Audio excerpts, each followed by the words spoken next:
आप सभी को हार्दिक नमस्ते और धनंजय कुमार की ओर से इस विशेष वीडियो में आपका हार्दिक स्वागत है, जिसमें हम विस्तार से चर्चा करेंगे कि छोटे बच्चों को प्रभावी ढंग से कैसे पढ़ाया जाए और बचपन से ही उनमें उच्च स्तर की बुद्धिमत्ता, गहन समझ और विवेक कैसे विकसित किया जाए। यह अत्यंत महत्वपूर्ण है क्योंकि वही बच्चे जब बड़े होते हैं तो वे समाज और सभ्यता के विकास में सबसे अधिक महत्वपूर्ण और स्थायी योगदान दे सकते हैं, जिससे एक बेहतर भविष्य का निर्माण होता है। और जहां आवश्यकता हो वे हमारे जीवन शैली, आर्थिक प्रबंधन, व्यापार, विज्ञान और प्रौद्योगिकी के विभिन्न क्षेत्रों में महत्वपूर्ण और आवश्यक बदलावों का सफलतापूर्वक नेतृत्व भी कर सकते हैं, जिससे हमारे जीवन में सकारात्मक और स्थायी प्रभाव पड़ेगा। हर क्षेत्र में वे मौलिक और व्यापक बदलाव लाने में सक्षम हो सकते हैं, क्योंकि आमतौर पर हम सभी एक निश्चित जीवन शैली, सोचने के तरीके और आदतों के आदी हो जाते हैं, जिससे नई संभावनाओं को देखना और स्वीकार करना मुश्किल हो जाता है। और उन्हीं सीमाओं के भीतर ही हम केवल अपनी सुविधा और तात्कालिक लाभ के लिए ही तकनीकों का विकास करते हैं, दीर्घकालिक प्रभावों के बारे में बिल्कुल भी नहीं सोचते। सबसे पहले ये थोड़ा अजीब है, लेकिन मुझे ये पूरी तरह से सच लगता है कि हम जो अल्पकालिक और दीर्घकालिक मानते हैं उसमें एक महत्वपूर्ण फर्क है। अल्पकालिक चीजें अधिक स्पष्ट होती हैं। अल्पकालिक का अर्थ है सबसे छोटा समय, यानी अभी, अगला मिनट, अगला घंटा, आज का बाकी दिन, कल, शायद अगला हफ्ता, अगला महीना। यही तरह का अल्पकालिक है। हमें यह गहराई से समझना होता है कि वर्तमान स्थिति से प्रभावी ढंग से कैसे निपटें और खुद को मानसिक तथा शारीरिक रूप से अधिक आरामदायक और शांत कैसे बनाएं। जब हम दीर्घकालिक लक्ष्यों की बात करते हैं तो वहीं हमारी दूरदृष्टि और रचनात्मकता की एक अत्यंत ही महत्वपूर्ण भूमिका होती है। हम में से कुछ लोग सोच सकते हैं कि अगला 1 साल दीर्घकालिक है, क्योंकि हमें नहीं पता कि क्या होने वाला है, चीज़ें कैसे बदलेंगी, इसका मुंह पर क्या असर होगा और मैं कैसे व्यवहार करूंगा ताकि जीवित रह सकूं और आगे बढ़ सकूं। शायद 2, 3, 5 साल। कुछ संस्थाओं के पास 5 साल की योजना या 10 साल की योजना होती है, लेकिन एक तरह से ये सभी वैश्विक स्तर पर बहुत ही अल्पकालिक हैं। अधिकतम जब हम दीर्घकालिक के बारे में सोचते हैं तो वह हमारे जीवन काल से जुड़ा होता है। वह दीर्घकालिक शायद 10, 20, 30, 40 साल, उससे आगे नहीं। किसे परवाह है? वो भविष्य की पीढ़ियां होंगी, उनके अपनी समस्याएं होंगी और वे उसका हल निकाल लेंगे। हम इस बात पर पर्याप्त ध्यान नहीं देते कि उनकी अधिकांश समस्याएं, यानी भविष्य की पीढ़ियों की समस्याएं, अभी हम ही पैदा कर रहे हैं।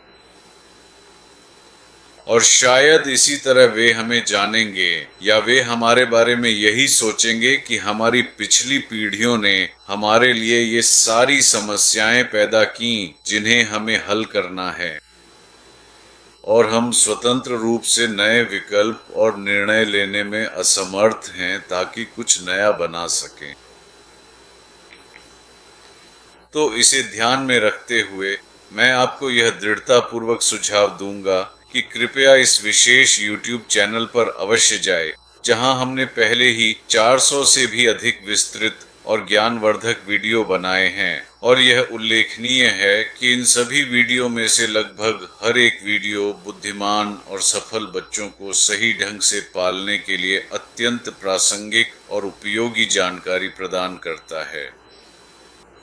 ये बच्चों के लिए बहुत प्रासंगिक हैं यदि शिक्षक उन विषयों का सार और उन विषयों पर महानतम विचारकों, लेखकों, विद्वानों ने क्या कहा है यह बच्चों तक पहुंचा सकें। कुछ महत्वपूर्ण विषयों और कई वीडियो का शीर्षक है बुद्धिमान बच्चों का पालन पोषण करना, जो एक महत्वपूर्ण और प्रासंगिक विषय है। फिर संगीत, नृत्य, कला और शिल्प, योग और ध्यान पर भी कई विस्तृत और जानकारीपूर्ण वीडियो उपलब्ध हैं जो इन महत्वपूर्ण विषयों पर गहन जानकारी प्रदान करते हैं। ये सभी प्रासंगिक हैं, बिल्कुल। इन्हें सभी को एक साथ नहीं बताया जा सकता है, तो आप उन्हें इस तरह से क्रमबद्ध कर सकते हैं कि आप उन महत्वपूर्ण अवधारणाओं, विचारों और युगों से चली आ रही ज्ञान की बातों को बच्चों तक सफलतापूर्वक पहुंचाने के लिए एक सूत्र में पिरो सके। उन्हें इसका पूरा इनाम मिलेगा। वे विचारों और कल्पनाओं में भी अत्यधिक समृद्ध होंगे, जिससे उनकी रचनात्मकता और सोचने की क्षमता में वृद्धि होगी। और जितना अधिक आप इस वीडियो में शामिल विभिन्न विषयों पर गहराई से ध्यान देंगे और उन्हें समझेंगे, मुझे पूरी उम्मीद है कि यह आपको उन विषयों पर और अधिक विस्तृत ज्ञान प्राप्त करने तथा उसे अपने जीवन में आगे बढ़ाने के लिए प्रेरित करेगा। बिल्कुल, उन विषयों पर विचार करके भी बहुत सा ज्ञान प्राप्त किया जा सकता है। चिंतन करना, इसके बारे में सोचना, अन्वेषण करना, एक क्षेत्र के ज्ञान को कई अन्य संबंधित क्षेत्रों से प्रभावी ढंग से जोड़ना और जहां संभव हो या जब आवश्यक हो सटीक तथ्यों और आंकड़ों, महत्वपूर्ण जानकारी को प्राप्त करना, जो इंटरनेट से लेकर विभिन्न मीडिया स्रोतों तक इंटरनेट पर गहन खोज के माध्यम से आसानी से प्राप्त की जा सकती है। अगर आप तथ्यों और आंकड़ों को जानना चाहते हैं तो यह एक अच्छा स्रोत है।